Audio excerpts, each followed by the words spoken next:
Afrique, c'est par classe d'âge. Et j'ai montré qu'un CE1 peut cartonner sur un CM2 parce que tout simplement, il a une façon de visualiser la réalité. La chose aussi que je dirais par rapport à ça, c'est que n'oublions jamais que la vraie intelligence d'un enfant, c'est le bout de ses doigts. C'est là où se trouve la vraie intelligence. On voit bien que le bébé, il veut tout toucher avec la main, il veut tout mettre dans la bouche, parce que la vraie intelligence, elle est là. Donc, qui fait que il faut aussi que l'objet puisse être touché. Il faut aussi que l'objet puisse être manipulé.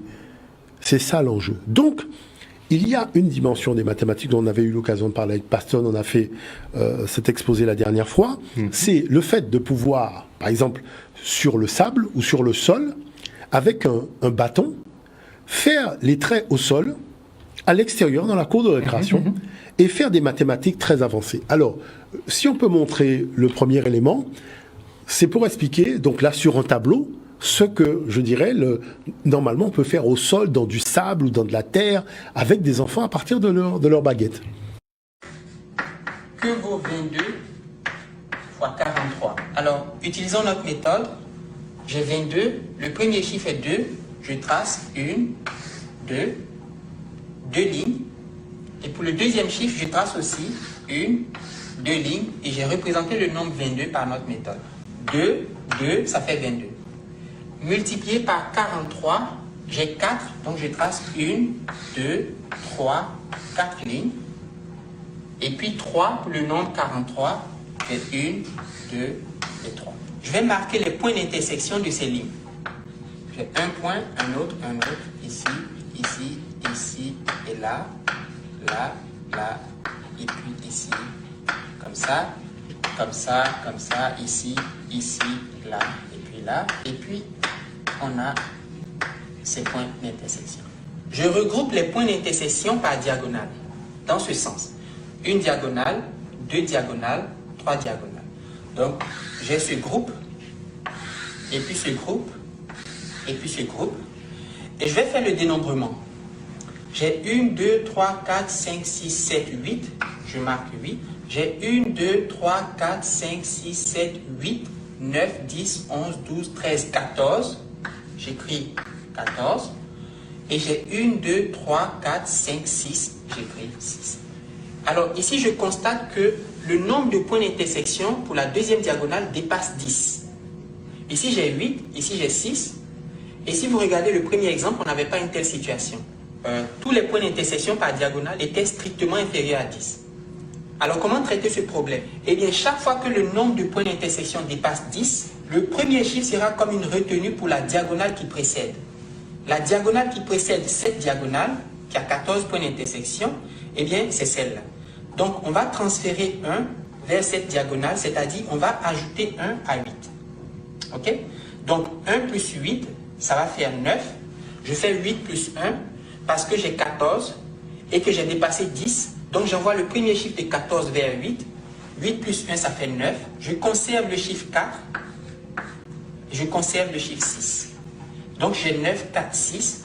Et par conséquent, 22 fois 43 égale 946. Et si vous n'êtes pas sûr, employons la méthode classique. 22 fois 43. 3 fois 2, ça fait 6. 3 fois 2, 6 encore. 4 fois 2, ça fait 8. 4 fois 2, 8. Je fais la somme. 6 plus 0, ça fait 6.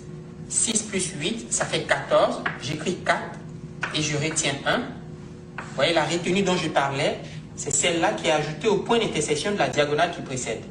Donc celle-là précède celle-là. 1 plus 8, ça fait 9. Et 22 fois 43. Un chiffre un peu compliqué. 132 fois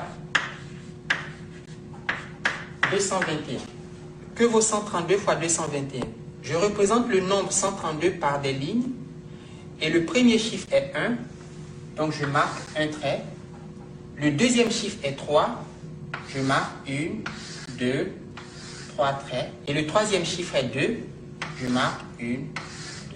Voyons le nombre 221. Le premier chiffre est 2. Je marque 1, 2 traits. Le deuxième chiffre est 2. Je marque encore 1, 2 traits. Et le troisième chiffre est 1. Je marque un trait. Je vais ensuite mettre en évidence les points d'intersection. Je mets en évidence les points d'intersection.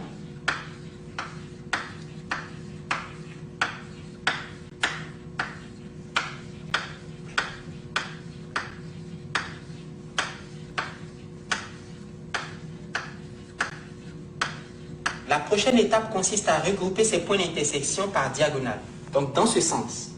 1, 2, 3, 4, 5.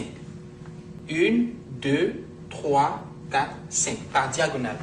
Donc, j'ai une diagonale, j'ai une autre diagonale, j'ai une diagonale ici, et puis une autre, et puis une dernière.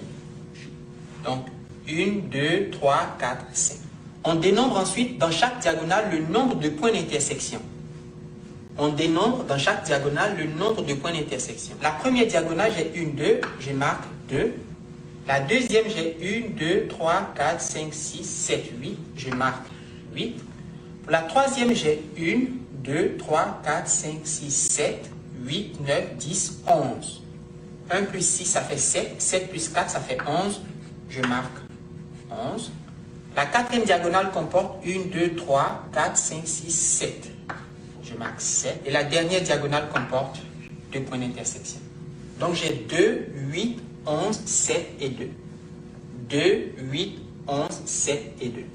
J'ai un problème ici parce que le nombre de points d'intersection a dépassé 10. Donc j'applique la règle qui dit que si le nombre de points d'intersection dépasse 10, le premier chiffre est transféré comme retenu vers le nombre qui précède. Le chiffre qui précède, c'est 8. Ou si vous voulez, la diagonale qui précède comporte 8 points d'intersection. Donc je vais ajouter 1 à 8. J'ai donc 2, qui reste 2. 8 plus 1, ça fait 9. 1, qui reste tel quel. 7, qui ne bouge pas. Et puis 2, qui reste ainsi. Et au total, on a 2, 9, 1, 7, 2. 2, 9, 1, 7, 2, soit 29 172, égal à 29 172. 132 fois 2, 2, 1, 2, 3, 1, 4, 6, 2, 4, 6,